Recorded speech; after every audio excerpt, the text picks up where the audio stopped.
की है जो एक साथ बैठकर सोच विचार कर रहे हैं।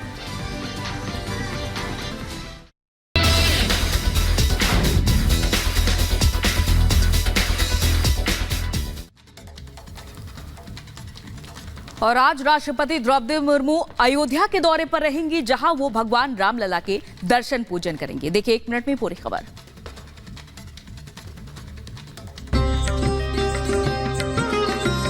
आज अयोध्या धाम में रामलला के दर्शन करेंगे राष्ट्रपति द्रौपदी मुर्मू। राष्ट्रपति द्रौपदी मुर्मू शाम 4 बजे महर्षि वाल्मीकि एयरपोर्ट अयोध्या पहुंचेंगी, जहां राज्यपाल आनंदीबेन पटेल, यूपी सीएम योगी आदित्यनाथ उनका स्वागत करेंगे। तय कार्यक्रम के मुताबिक द्रौपदी मुर्मू शाम 4:50 पर पहले हनुमानगढ़ी में दर्शन पूजन करेंगी, फिर शाम 5:45 पर सरयू आरती कार्यक्रम में शामिल होंगी। सरयू आरती कार्यक्रम में शामिल होने के बाद शाम 6:45 बजे राष्ट्रपति राम मंदिर में रामलला के दर्शन करेंगी। इसके बाद शाम 7:15 बजे कुबेर टीला में दर्शन पूजन के बाद वापस दिल्ली लौट आएंगी। रामलला की प्राण प्रतिष्ठा के बाद ये पहला मौका है जब राष्ट्रपति राम दरबार में उपस्थित होकर दर्शन पूजन करेंगी। राष्ट्रपति के दौरे से पहले अयोध्या धाम में तैयारियां की जा रही हैं। राम मंदिर ट्रस्ट के अहम पदाधिकारी इस मौके पर वहां उपस्थित रहेंगे। Bureau report, Republic Bharat. और कोविड वैक्सीन से शहर शहर गांव गांव बढ़ रहे हार्ट अटैक को लेकर एक बार फिर सियासी घमासान छुड़ गया और अब शिवपाल यादव और डिंपल यादव ने बीजेपी पर इसे लेकर निशाना साधा है। 1 मिनट में रिपोर्ट आपको दिखाते हैं। कोविड रोधी टीके कोविशील्ड की गुणवत्ता पर विवाद के बीच समाजवादी पार्टी के अध्यक्ष अखिलेश यादव ने अपनी प्रतिक्रिया दी। कन्नौज लोकसभा सीट से चुनाव लड़ रहे अखिलेश यादव ने इस मामले पर सत्ताधारी भाजपा पर हमला बोला। साथ ही उन्होंने आरोप लगाते हुए कहा कि जिन अधिकारियों ने इस वैक्सीन के लिए मंजूरी दी थी, उन्होंने ही इस टीके को नहीं लगवाया। कोई ये भी जानकारी दे रहा था कि जब भारत की जो वैक्सीन बनी थी, हम सवाल नहीं खड़ा कर रहे, न क्वेश्चन लगा रहे हैं, लेकिन जब वो तैयार हुई तो जो अप्रूवल वाले लोग थे, जिन्होंने अप्रूवल दिया था, उन लोगों ने भी वो वैक्सीन नहीं लगाई थी। समाजवादी पार्टी ने टीके में भी कमीशन के आरोप बीजेपी पर लगाए। आज हम देख रहे हैं कि गांव-गांव, शहर-शहर में जब हमें सुनने में आता है कि 30 साल की उम्र के बच्चे या 40 साल की उम्र के जो लोग आकस्मिक मृत्यु से मर रहे हैं, जैसे कि उनको दिल का दौरा पड़ जा रहा है या ब्रेन स्ट्रोक हो जा रहा है, तो कहीं ना कहीं ये वैक्सीन लगाने के ही वजह से अब समझ में आ रहा है कि इस तरह की घटनाएं घटित हो रही हैं। Bureau report, Republic Bharat. और इधर वोट जिहाद वाले बयान पर बीजेपी ने कांग्रेस पर हमला बोलते हुए कहा है कि आखिर कांग्रेस और सपा देश को किस ओर ले जाना चाहती हैं। देखिए 1 मिनट में पूरी खबर। लोकसभा चुनाव में लोगों से वोट की अपील करने वाली समाजवादी पार्टी की नेता मारिया आलम के खिलाफ केस दर्ज कर लिया गया है। फर्रुखाबाद में एक रैली को संबोधित करते हुए मारिया आलम ने वोट जिहाद करने की बात कही थी। मारिया आलम कांग्रेस नेता सलमान खुर्शीद की भतीजी हैं और इंडी गठबंधन उम्मीदवार के लिए प्रचार कर रही थी। अब बीजेपी ने इंडी गठबंधन पर निशाना साधा है। लोगों को वोट जिहाद के नाम से लोगों को, जो अल्पसंख्यक समुदाय के लोगों, उनको कहा कि आप वोट जिहाद करिए, और उन्होंने इस तरह से समाज में विद्वेष दो समुदाय के बीच पैदा करने का ये प्रथम दृष्टया प्रतीत होता है। इसके संबंध में हमारे उड़न दस्ता प्रभारी डॉक्टर मनोज कुमार शर्मा के द्वारा कायमगंज थाना में मुकदमा दर्ज कराया गया है। यूपी सरकार के मंत्री दानिश आजाद अंसारी ने कांग्रेस के वोट जिहाद पर पलटवार करते हुए कहा कि आज कांग्रेस का असली चेहरा सामने आ गया। कांग्रेस ने हमेशा मुसलमानों को डराकर धमकाकर उनका राजनीतिक इस्तेमाल किया है। Bureau report, Republic Bharat. और इधर देखिए, विपक्ष के पूर्व नेता ने प्रधानमंत्री नरेंद्र मोदी की दिल खोलकर तारीफ की और कहा कि प्रधानमंत्री नरेंद्र मोदी विपक्ष की बात को सुनते हैं। एक मैसेज में पीएम मोदी ने उनका काम कर दिया। रिपोर्ट आपको दिखाते हैं।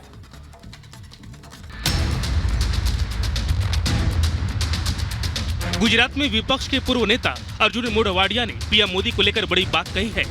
उन्होंने एक इंटरव्यू में पीएम मोदी को लेकर अपना अनुभव शेयर करते हुए कहा कि मोदी हर किसी की बात सुनते थे, चाहे वो उनकी पार्टी का हो या फिर विरोधी दल का हो। प्रधानमंत्री नरेंद्र मोदी अक्सर जनता या फिर विपक्ष के किसी नेता से जो वादा करते हैं उसे पूरा निभाते भी हैं।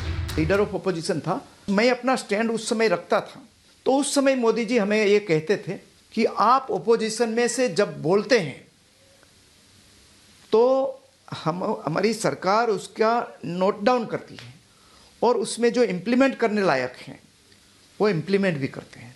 तो बहुत बड़े दिल वाले हैं। लोकसभा चुनाव से पहले अर्जुन मोढवाडिया कांग्रेस छोड़कर भाजपा में शामिल हो गए थे। Bureau report, Republic Bharat.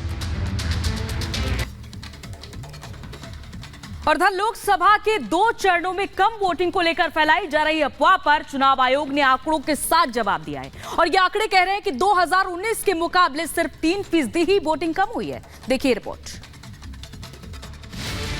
आपने गली मोहल्ले या चाय की दुकान से लेकर व्हाट्सएप ग्रुप में इन दिनों ये चर्चा बहुत सुनी होगी। अरे इस साल वोटिंग कम हो रही है, बीजेपी का वोटर निकल नहीं रहा, तो कोई बोल रहा है कि मोदी नहीं विपक्ष जीत जाएगा क्या। लेकिन इस एजेंडे को चुनाव आयोग ने ध्वस्त कर दिया और बता दिया कि 2019 के मुकाबले वोटिंग में 7% नहीं बल्कि सिर्फ 3% की कमी दर्ज की गई है। इलेक्शन कमीशन ऑफ इंडिया के ताजा आंकड़ों के मुताबिक पहले दोनों चरणों में 66% से ज्यादा मतदान हुआ है, क्योंकि पीएम मोदी समेत कई नेता लगातार वोट करने की अपील कर रहे हैं। सभी मतदाताओं से, विशेषकर युवा वोटर से अपील है कि ज्यादा से ज्यादा संख्या में वोट डालने के लिए जाएं। लोकतंत्र की मजबूती के लिए वोट देने का अपना कर्तव्य निभाना ही चाहिए। वैसे भी 2024 के लोकसभा चुनाव ने 1/3 रास्ता तय कर लिया है। कुल 543 सीटों में से 190 सीटों पर वोटिंग हो चुकी है। 19 अप्रैल को पहले चरण में 102 सीटों पर वोटिंग हुई। इनमें औसतन मतदान 66% रहा, जो 2019 में इन्हीं सीटों के औसत टर्नआउट से 3.39% कम है। वहीं 26 अप्रैल को दूसरे चरण की वोटिंग जो हुई 88 सीटों पर, उनमें 66.71% यानी करीब 65% मतदान हुआ, जो 2019 के मुकाबले करीब 2.79% कम है। यानी दोनों चरणों में इस बार मतदान घटने का ट्रेंड साफ तौर पर दिखा है, लेकिन उतना नहीं जितना कि बताया जा रहा है कि लोग नाराज हैं इसलिए वोट नहीं दे रहे हैं। बीजेपी को जनता ने पलट दिया है और बीजेपी बहुत पीछे छूट गई। एक बार भी अब सेकंड फेज होते होते 400 का नारा भूल गए। फर्स्ट फेज में ही जो फिल्म था वो सुपर फ्लॉप हो गया। सेकंड फेज में तो पिक्चर में फिल्म चढ़ा ही नहीं। सबके अपने अपने दावे हैं, लेकिन आंकड़े तो झूठ नहीं बोलते। हालांकि ज्यादा गर्मी, शादियों का सीजन और कई वजह हो सकती है करीब 3% मतदान घटने की। अब देखना होगा कि कम वोटिंग से किसे नुकसान होता है और किसे नफा। Bureau report, Republic Bharat.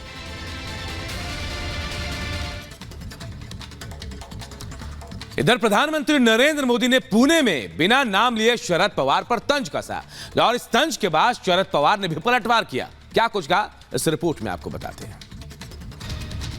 Maharashtra में चुनाव प्रचार के दौरान पीएम मोदी ने बिना नाम लिए शरद पवार पर तंज कसा। पवार पर परोक्ष हमला करते हुए पीएम मोदी ने कहा था कि महाराष्ट्र में कुछ भटकती आत्माओं ने 45 साल पहले अपने स्वार्थ के लिए राज्य में राजनीतिक अस्थिरता का युग शुरू किया था। संदर्भ 1978 में महाराष्ट्र